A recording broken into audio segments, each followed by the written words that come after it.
Ito ang GMA Regional TV News. Mainit na balita mula sa Luzon, hatid ng GMA Regional TV.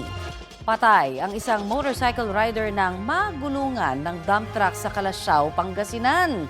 Chris, anong nangyari?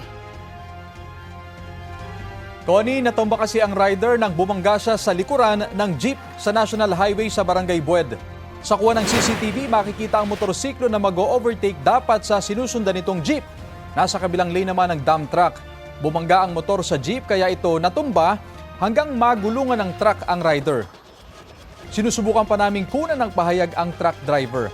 Ayon sa kanyang pahinante, hindi naman nila ginusto ang nangyari. Tumanggi namang magbigay ng pahayag ang asawa ng rider. Kinukuha rin namin ang panig ng jeepney driver. Patuloy naman ang investigasyon. Ito ang GMA Regional TV News.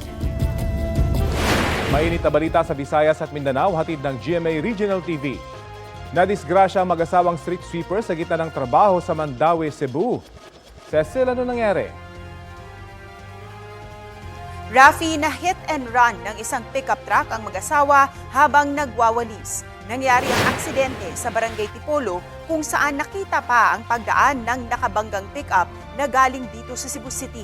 Nirespondihan ng mga barangay tanod ang mga biktima at dinala sa ospital. Dead on arrival ang lalaki habang sugatan ang kanyang misis. Makalipas ang ilang oras, isinuko sa Traffic Enforcement Unit ng sarili niyang ina ang driver ng pickup. Walang pahayag ang suspect. Sasampan siya ng reklamong reckless imprudence resulting in homicide and physical injury.